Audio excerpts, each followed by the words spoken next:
Hello my dear बच्चा party, welcome back to my class. I am Rahul Vishwakarma. तो बच्चों, just previous lecture में हमने दो चीजें सीखी। क्या क्या? जस्ट प्रीवियस लेक्चर में जस्ट एंडिंग में हम कुछ दो चीजें सोल्व करेंगे। क्या क्या? एक स्थायी साम्यावस्था और एक अस्थायी साम्यावस्था। सर अब केमिस्ट्री में बन चलेगा, सुनो बात। साम्यावस्था से मतलब कि चार्ज जो है, ये जो द्विध्रुव था, ये रेस्ट में, यानी कि इसके ऊपर आरोपित बलागुण कितना था? शून्य था। इस पर आरोपित बलागुण कितना था? शून्य। अब शून्य दो केस में, स्थायी साम्यावस्था में है तो भी शून्य में था और अस्थायी साम्यावस्था में था तब भी शून्य में था। बात करते स्थायी साम्यावस्था। बच्चों, ये साम्यावस्था, बलागुण का शून्य होना, ये सब कहने की बातें हैं। मुद्दे की बात तो क्या है कि जो इलेक्ट्रिक फील्ड है, ये बहुत बड़ा कमीना आदमी है। कैसे? ऐसे कि ये क्या करता है, इलेक्ट्रिक फील्ड हमेशा कोशिश ये करता है कि इसका जो द्विध्रुव है, ये हमेशा कहाँ रहे? विद्युत क्षेत्र की डायरेक्शन में। हमेशा कहाँ रहे? विद्युत क्षेत्र की डायरेक्शन में रहे। क्यों सर, ऐसा क्यों? देखो, अभी विद्युत क्षेत्र इस डायरेक्शन में और द्विध्रुव भी इसी डायरेक्शन में है ना। तो स्थायी साम्यावस्था का मीनिंग क्या है कि इस द्विध्रुव को आप शिफ्ट करो। इस द्विध्रुव को क्या करो? आप शिफ्ट करने की नाकाम कोशिश करो। नाकाम क्यों सर? क्योंकि जब आप शिफ्ट करोगे ना, इसे जैसे मान लो इसे शिफ्ट करके थीटा एंगल पे लेकर आया, इसे इधर से शिफ्ट करके किधर आ गया? Theta angle. मतलब पहले ऐसे रखा हुआ था और यहाँ से थीटा एंगल का इसको इस तरीके से शिफ्ट कर दिया। अब पी वेक्टर आपका ये पहले ऐसे रखा हुआ था और ऐसे रखा हुआ था, इधर से आपने थीटा एंगल पे इसको हल इधर लेकर आया। थीटा एंगल पर कहाँ लेके गए? इस तरफ लेके आए। तो ये क्या करेगा, जैसे आपने हाथ छोड़ा वापस ये कहाँ चले जाएगा? अपनी पोजीशन में। फिर आप इसको चेंज करो, फिर अपनी पोजीशन में चला जाएगा। चाहे फिर आप इसे ऊपर लेके जाओ, थीटा एंगल पर ऊपर लेके जाओ, वापस कहाँ जाएगा? इलेक्ट्रिक फील्ड में जाएगा। फिर ऊपर लेके जाओ, कहाँ जाएगा? इलेक्ट्रिक फील्ड में आ जाएगा। तो यानी कि ये क्या करेगा, द्विध्रुव अपनी डायरेक्शन से चेंज नहीं। तो इलेक्ट्रिक फील्ड क्या कर रहा है? इसे अपनी तरफ बांधे हुए। इलेक्ट्रिक फील्ड ने द्विध्रुव को क्या कर रखा है? अपनी तरफ पकड़ के रखा है। बस देखो, मैं जान ही नहीं दूंगा। फिर चाहे आप इसको ऊपर डिफ्लेक्ट करो तो भी ये इधर आ जाएगा, नीचे डिफ्लेक्ट करो द्विध्रुव को तो भी ये इस तरफ आ जाएगा, इलेक्ट्रिक फील्ड की डायरेक्शन में। तो यानी कि बच्चों, ये क्या करेगा, जब आप इसे ऐसे ले जाओगे, आपने क्या कि यहाँ से डिफ्लेक्ट कर दिया, तो ये वापस छोड़ने के बाद वो वापस कहाँ आएगा? ऊपर थोड़ा सा। तो ये द्विध्रुव क्या करेगा, इस इलेक्ट्रिक फील्ड के दोनों तरफ सरल आवर्त गति करना स्टार्ट कर देगा। ऐसे इलेक्ट्रिक फील्ड के दोनों तरफ क्या करना स्टार्ट कर देगा? सरल आवर्त गति करना स्टार्ट कर देगा। यानी कि स्थायी साम्यावस्था में द्विध्रुव इलेक्ट्रिक फील्ड में, ये विद्युत क्षेत्र में क्या करता है? सरल आवर्त गति करना स्टार्ट कर देता है। नई बात पता चली। अब पता चल रहा है स्थायी साम्यावस्था और अस्थायी साम्यावस्था क्या थी। ठीक है? तो स्थायी साम्यावस्था का मीनिंग समझाने की जरूरत है? नहीं सर। दोनों के बीच में एंगल कितना हो? 0 हो, अर्थात पी वेक्टर और ई वेक्टर दोनों क्या हो? सेम डायरेक्शन में। तो स्थायी साम्यावस्था में विद्युत क्षेत्र, स्थायी साम्यावस्था में विद्युत क्षेत्र तथा विद्युत द्विध्रुव कौन कौन? स्थायी साम्यावस्था में विद्युत द्विध्रुव, स्थायी साम्यावस्था में विद्युत द्विध्रुव क्षेत्र के दोनों ओर क्या करना स्टार्ट कर देता है? सरल आवर्त गति करना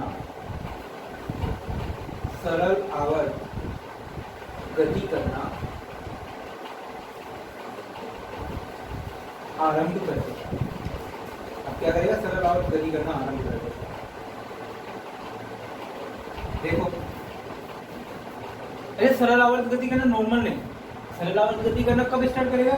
जैसे ही स्थायी साम्यावस्था आ गई, जैसे ही स्थायी साम्यावस्था आई और आपने क्या किया? इसको एक्स्ट्रा फोर्स लगा के दिलाया।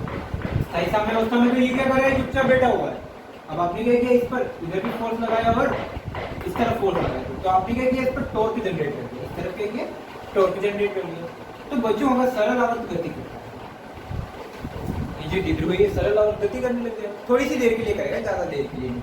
तो सरल आवर्त गति करने लग गया। अब अगर सरल आवर्त गति करने लग गया तो उसका एक टाइम पीरियड होगा, अर्थात समय पार होगा, टाइम पीरियड होगा। तो आपको क्या करना है, इसका टाइम पीरियड निकालना है। अगर द्विध्रुव सरल आवर्त गति करता है तो टाइम पीरियड टी आपको फाइंड करना है। टाइम पीरियड लिख देता हूं, है ना, टाइम पीरियड। तो बड़े अपने अस्त्र शस्त्र पेन काफी उठा के हेडिंग डालो, द्विध्रुव की सरल आवर्त गति। क्या डालो? द्विध्रुव की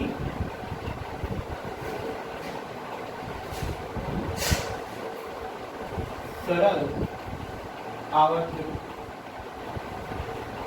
सरल आवर्त गति करे, इसके लिए सबसे पहले केस क्या होना चाहिए कि यूनिफॉर्म इलेक्ट्रिक फील्ड होना चाहिए, यानी कि द्विध्रुव कहाँ प्रेजेंट हो? यूनिफॉर्म इलेक्ट्रिक फील्ड, यानी कि समान विद्युत क्षेत्र में द्विध्रुव उपस्थित होना आवश्यक। दूसरी बात, दोनों के मध्य में क्या हो? स्थायी समन्वय। दोनों के मध्य क्या हो?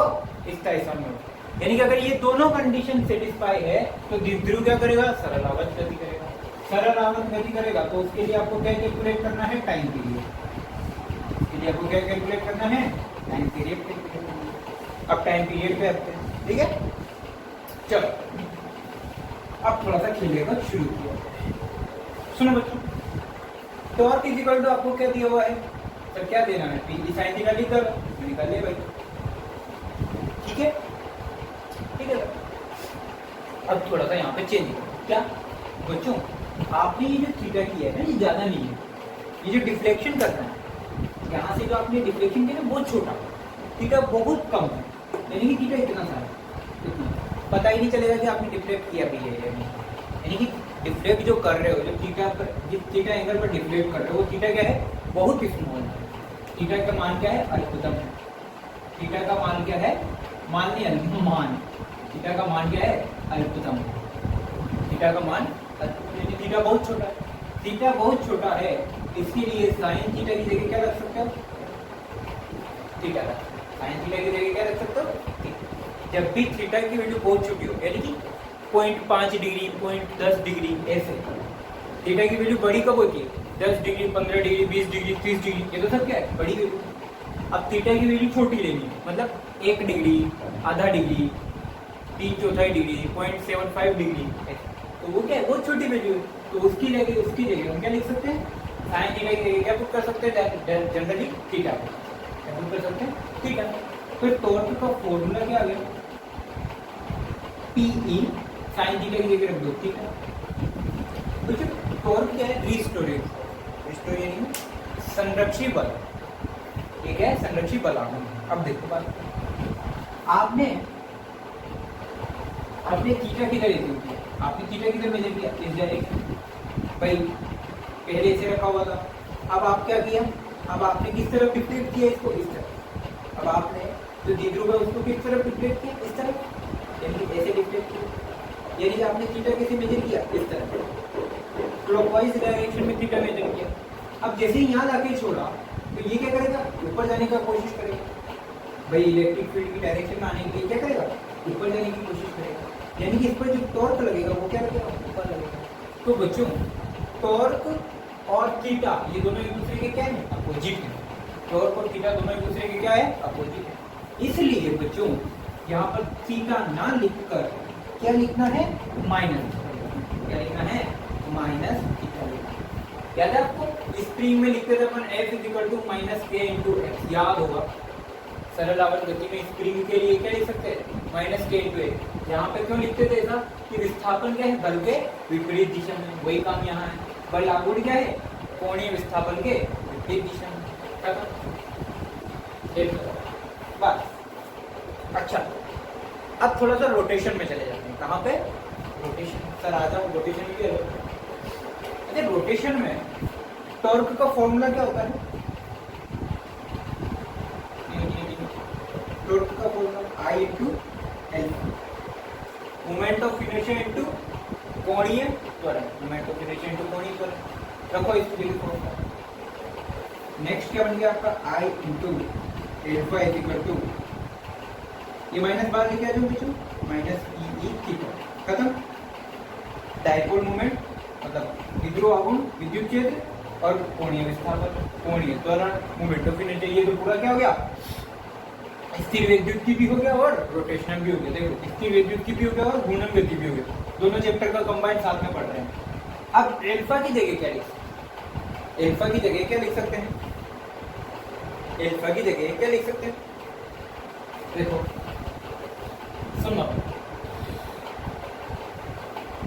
सरल आवर्त गति में हम क्या लिख सकते थे?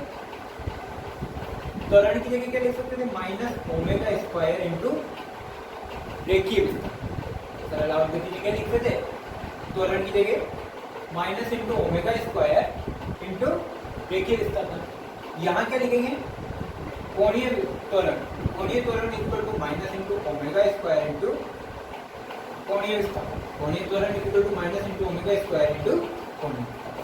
सो ये सब कहाँ से लिख रहा हूँ बच्चों? मैं घूर्णन गति से लिख रहा हूँ, तो मुझसे उम्मीद मत करना कि मैं आपको रिवाइज करवाऊंगा, ठीक है?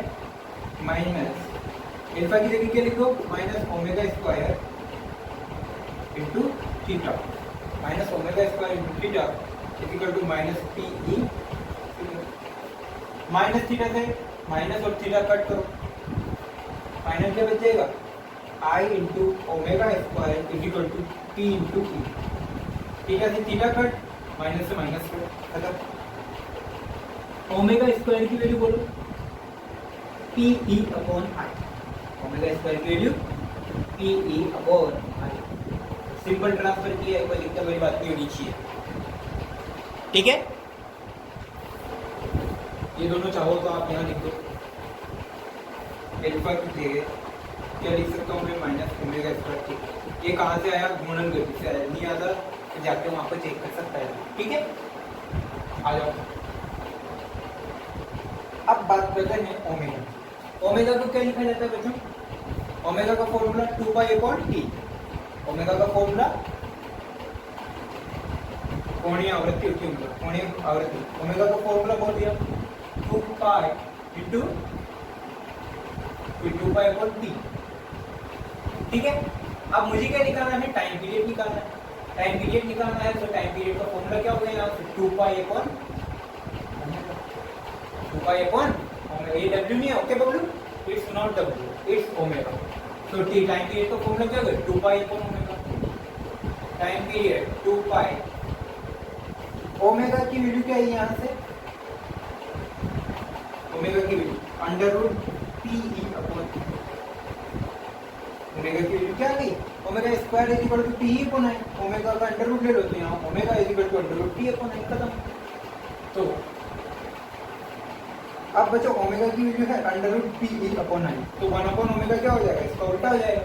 फाइनल आंसर क्या होगा? आई upon P E. I upon P. अतः सरल आवर्त गति कर रहे द्विध्रुव के लिए टाइम पीरियड टी, अच्छा लिखो यहाँ पे द्विध्रुव,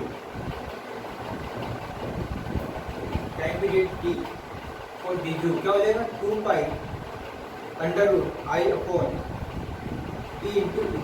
आई अपॉन पी इंटू, ये क्या है? ये है सरल आवर्त गति कर रहे किसी भी विद्युत द्विध्रुव के लिए टाइम पीरियड कि अगर कोई भी आवर्त स्थायी साम्यावस्था है, स्थायी साम्यावस्था में आने के बाद पहले बच्चे स्थायी साम्यावस्था में आना जरूरी है। ऐसा नहीं कि पहले ही आप छिड़कानी कर दो, पहले उस द्विध्रुव को कहाँ आने दो? स्थायी साम्यावस्था में आने दो। जैसे ही द्विध्रुव साम्यावस्था में आया, स्थायी साम्यावस्था में आया, आप क्या करोगे? उसके साथ छेड़खानी करो। छेड़खानी करने के बाद यह द्विध्रुव क्या करेगा? सरल आवर्त गति करेगा। उस कर रहे सरल आवर्त गति के लिए टाइम पीरियड क्या आएगा? 2 pi under root I upon 2 pi under root I upon. अगर टाइम पीरियड है तो आवृत्ति भी होगी। टाइम पीरियड है तो सर आवृत्ति भी तो होती है। आवृत्ति होती है frequency, F is equal to 1 upon, यानी कि टाइम पीरियड जो है उसका उल्टा कर दो। तो इसको उल्टा करने पर, टाइम पीरियड का उल्टा करने पर आंसर क्या? 1 upon 2 pi under root P E upon I. Time period का उल्टा करने पर आंसर कितना आया? 1 upon 2 pi under root P E upon आई।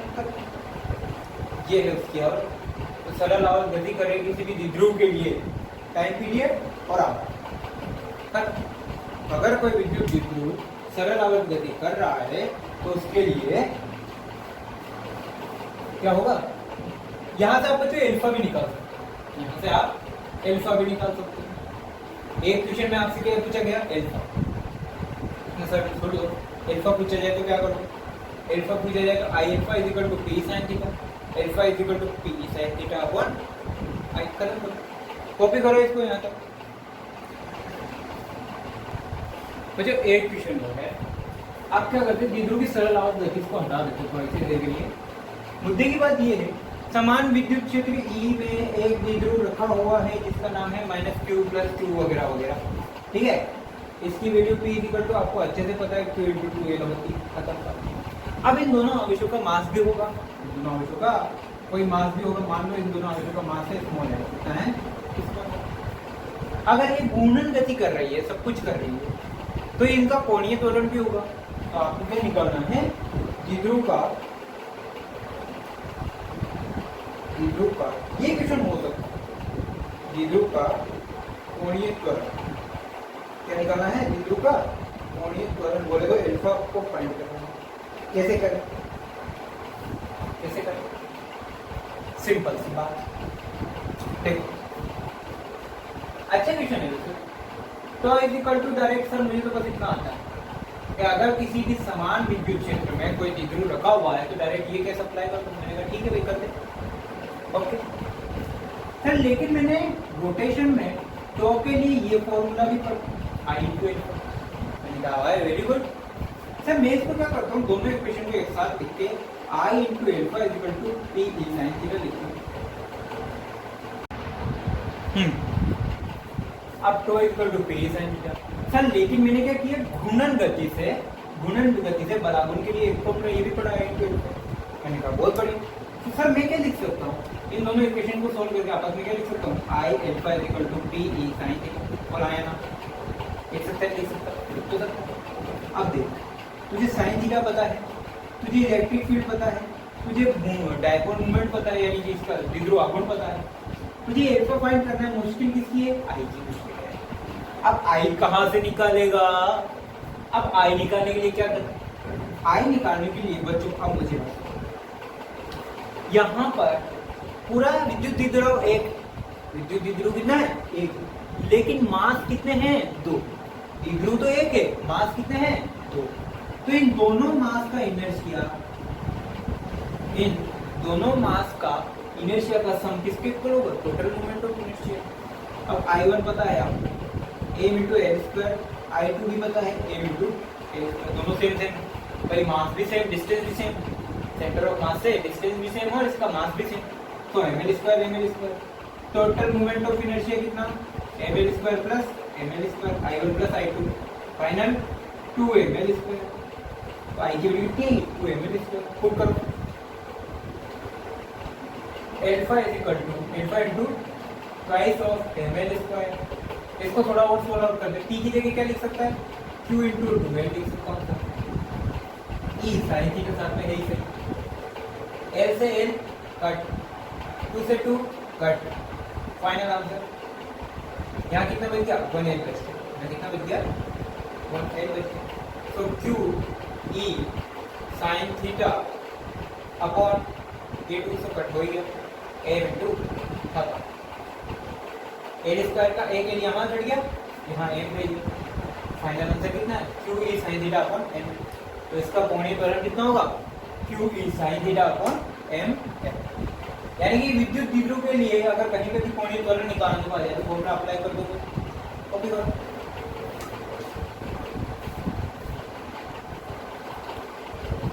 ओके, अभी तक के केस में हमने क्या किया, हमने विद्युत द्विध्रुव को कहाँ लेके गए, समान विद्युत क्षेत्र में।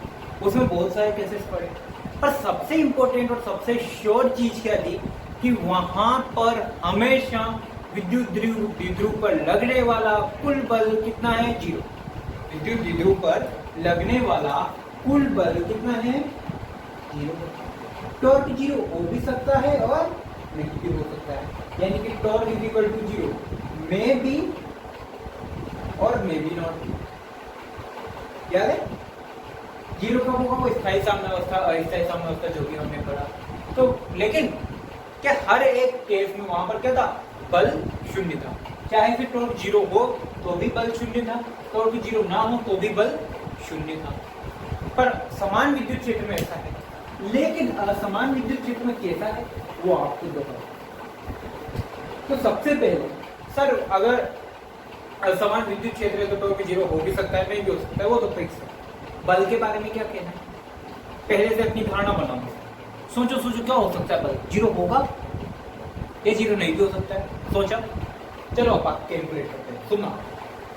असमान विद्युत क्षेत्र बनाना आता है, बिल्कुल बनाना आता है। कैसे बनाएंगे, कैसे बनाएंगे सबको, ठीक है।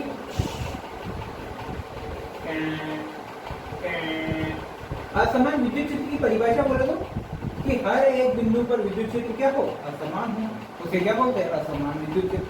यानी कि हर एक बिंदु पर विद्युत क्षेत्र की तीव्रता अलग अलग है, हर एक बिंदु पर विद्युत क्षेत्र की तीव्रता क्या हो, अलग अलग हो, उसे असमान विद्युत क्षेत्र बोलेंगे। तो उसकी जो फील्ड लाइन है कुछ इस तरीके से आएगी। अब मान ले इस फील्ड में ये क्या है, असमान विद्युत, इलेक्ट्रिक फील्ड तो है बट क्या है, असमान विद्युत क्षेत्र है। कैसा विद्युत क्षेत्र है, असमान विद्युत क्षेत्र है। पक्का, बिल्कुल पक्का।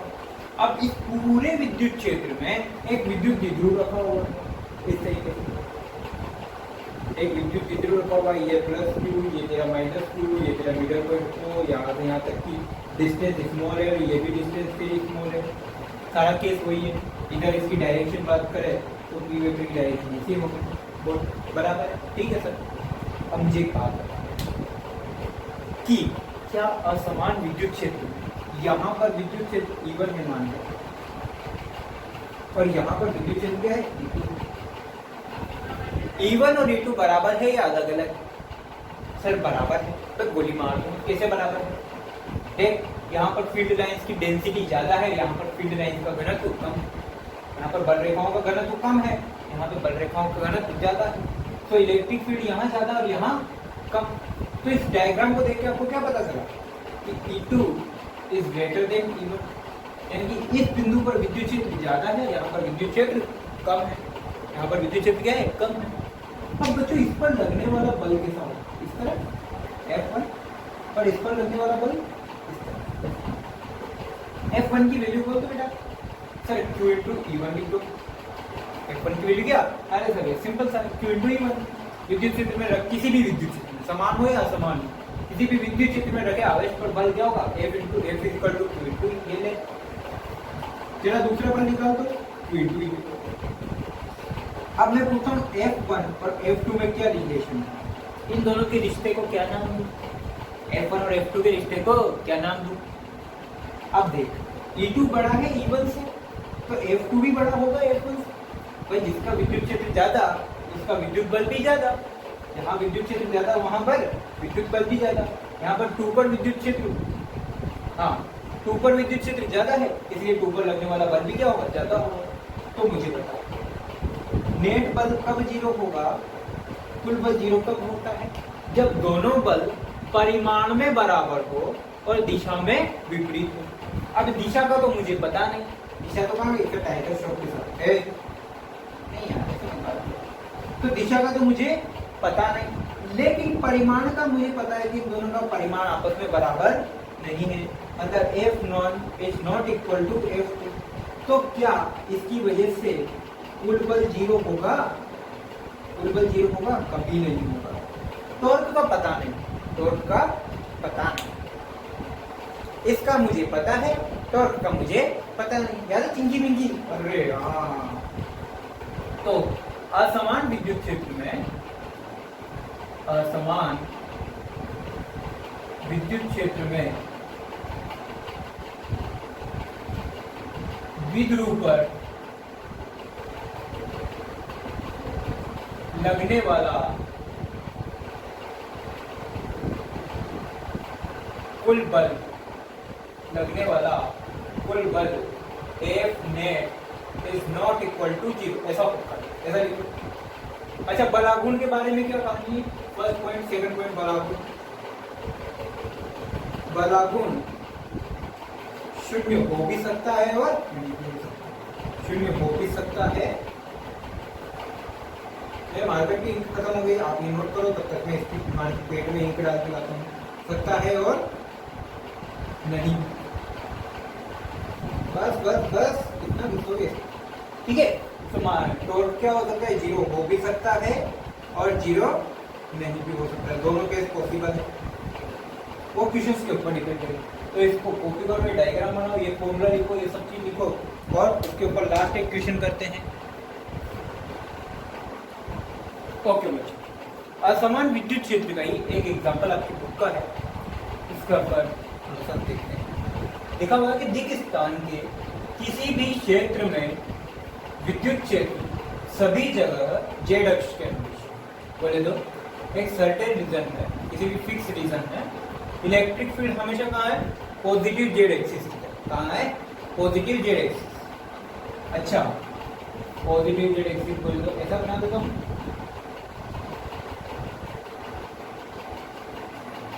अब आपको अच्छे से पता है कि मैं एक्स वाई जेड अपनी अकॉर्डिंग कहीं भी ले सकता हूँ। तो मान लो मैंने जेड एक्सिस इसको बोल दिया, इसको वाई बोल दिया और इसको एक्स बोल दिया, समझा? अपन क्या लेते हैं, एक्स वाई जेड लेते हैं। मैंने थोड़ा सा घुमा दिया इसको, एक्स इधर ले लिया, वाई इधर ले लिया और जेड इधर ले लिया। कहीं भी ले सकते हैं, कार्टेशियन ज्योमेट्री अपने अकॉर्डिंग कहीं भी ले सकते हैं, ठीक है? या ऐसे ले लेते हैं, ऐसा होता है बच्चों, एक्स वाई और जेड। इसको क्या करता हूँ, थोड़ा सा घुमा देता हूँ।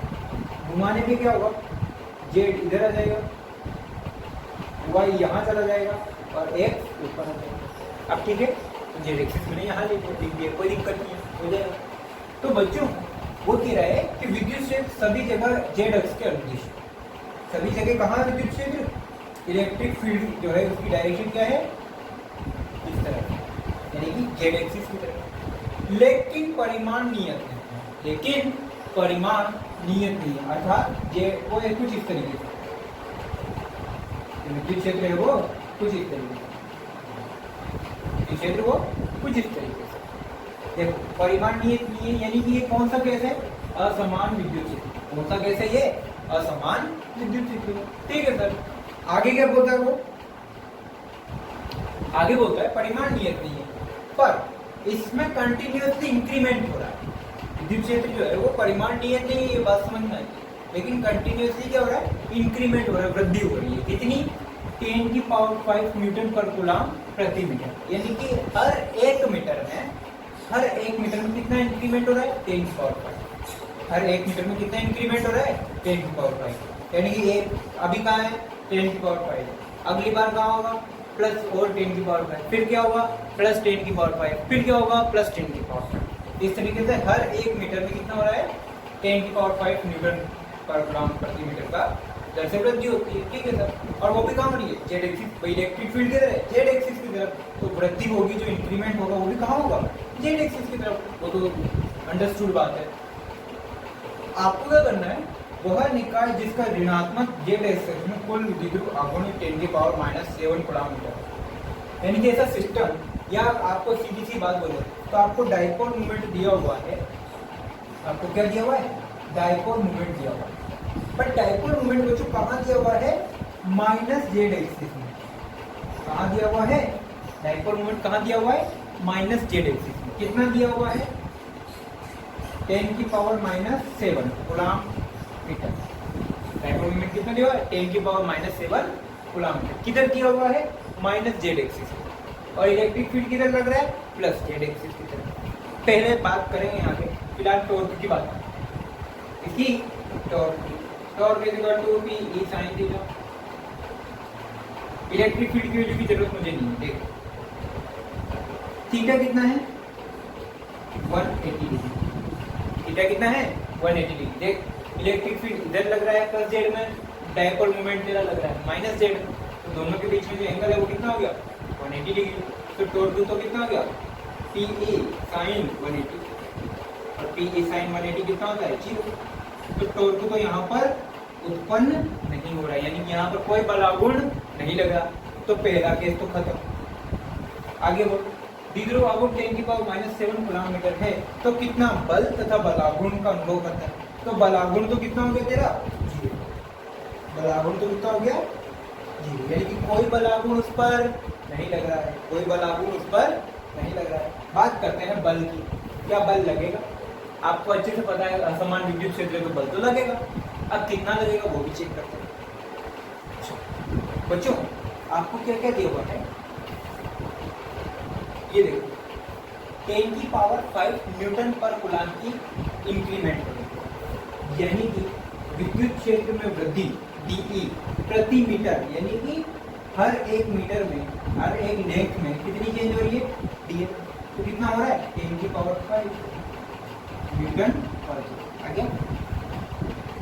इलेक्ट्रिक फील्ड में वृद्धि प्रति मीटर कितना हो रहा है, 10 की पावर 5। इसको ऐसे लिखना है, इंपॉर्टेंट यही था इसको लिखने का तरीका, ठीक है। अब आपको फोर्स का फॉर्मूला पता है, Q इंटू ई होगा। बल का फॉर्मूला क्या होता है, Q इंटू ई। थोड़ा सा इसको साइड में लिख के अब सोल्व कर लेते हैं, अपन अपना काम कर लेते हैं। देखो कैसे, देखो